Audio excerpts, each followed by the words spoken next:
Next हमारा article है expression for internal resistance या relation between terminal potential difference and EMF. मतलब V और E में रिलेशन क्या है। इसके लिए consider a cell having EMF E and internal resistance R connected to a external resistance R with one way key. ये example आपकी book में भी बनी हुई है, जैसे ये वाली बुक में भी आपकी मॉडर्न की में सेम एग्जांपल बनी हुई है कि एक हमने सर्किट लिया, इसमें रेजिस्टेंस आर है, एक्सटर्नल रेजिस्टेंस, ये की लगी हुई है, यहाँ पे एक सेल लगाया है जिसकी ईएमएफ ई से डिनोट करेंगे क्योंकि वो सेल की मैक्सिमम होगी। सेल का इंटरनल रेजिस्टेंस भी शो कर दिया हुआ है, तभी इसको एक ही बॉक्स में लिखा है। So now a voltmeter is connected across the electrodes of the cell. Now when the key is not inserted means की को insert नहीं किया है तो no current flows through the circuit. So it means reading of the voltmeter gives the value of EMF. जब कोई current flow नहीं करेगा सर्किट में से तो हमारे सेल के अराउंड जो EMF है वो हमारा मैक्सिमम होगा, तो हम उसे E लिखेंगे, कैपिटल E.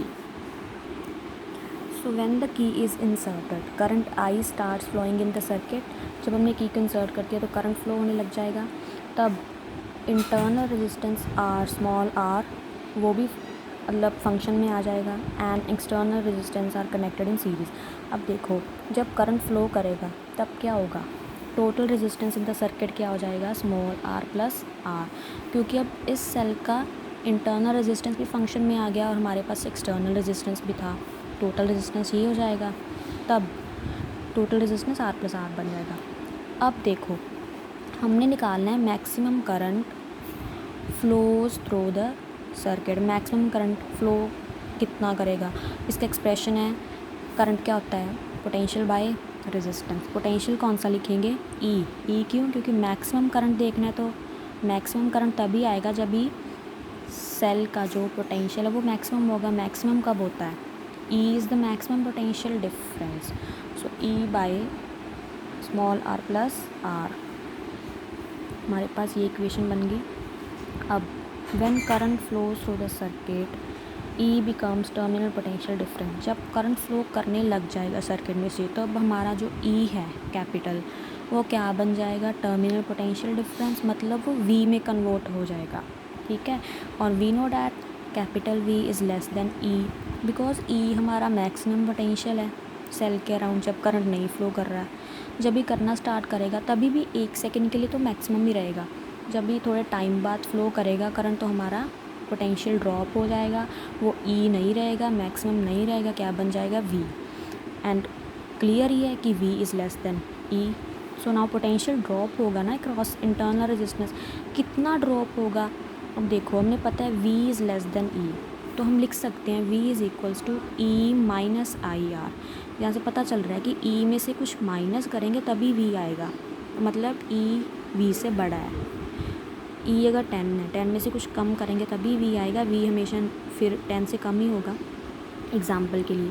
तो कितना कम करेंगे, वो क्या चीज़ है, वो भी कोई पोटेंशियल ही कम करेंगे, पोटेंशियल की वैल्यू ही कम होगी क्योंकि ये भी पोटेंशियल है, उसमें पोटेंशियल ही माइनस करेंगे तभी पोटेंशियल की वैल्यू आएगी। तो पोटेंशियल कितना होगा, I into small r। Small r क्यों लिया, क्योंकि ये पोटेंशियल ड्रॉप वो वाला है जो इंटरनल रेजिस्टेंस के कारण ड्रॉप होगा, क्योंकि करंट फ्लो होगा तो स्मॉल r फंक्शन में आएगा, ठीक है। तो इसमें से भी करंट I ही फ्लो करेगा, I इंटू r वो पोटेंशियल ड्रॉप हो जाएगा, तो हम वो E में से माइनस कर देंगे तो हमारे पास कैपिटल V आ जाएगा। अब देखो जब करंट नहीं फ्लो हो रहा था, if no current flows through the circuit, तो हमें पता है I 0, तो V क्या बन जाएगा, V is equals to E। हमें पता ही है जब करंट नहीं फ्लो हो रहा था सर्किट में तो मैक्सिमम EMF जो हमारा था सेल के अराउंड वो V के इक्वल ही था, तब हम V को भी E ही लिखेंगे क्योंकि तब V भी मैक्सिमम होगा और E भी मैक्सिमम होगा, okay. Now hence terminal potential difference between two poles of the cell is equal to its electromotive force when no current flows through the circuit. इसी चीज़ को डिफाइन कर रहे हैं। Now according to Ohm's law we know that V is equals to I R. तो हम यहाँ इस ओहम्स लॉ के एक्सप्रेशन में I की वैल्यू सब्स्टिट्यूट करेंगे, कौन सी, फ्रॉम इक्वेशन 1 सब्स्टिट्यूट की, ये चीज़ बन गई हमारे पास। यहाँ से क्या है क्रॉस मल्टीप्लाई किया, ये बन गया, फिर स्मॉल आर की वैल्यू निकाल ली, आपके पास ये एक्सप्रेशन बन जाएगा। Small R is internal resistance of cell and capital R is external resistance of cell. Capital E is EMF, capital V is terminal potential difference. जहाँ पे हमारे रिलेशन बन गया ई और वी में से।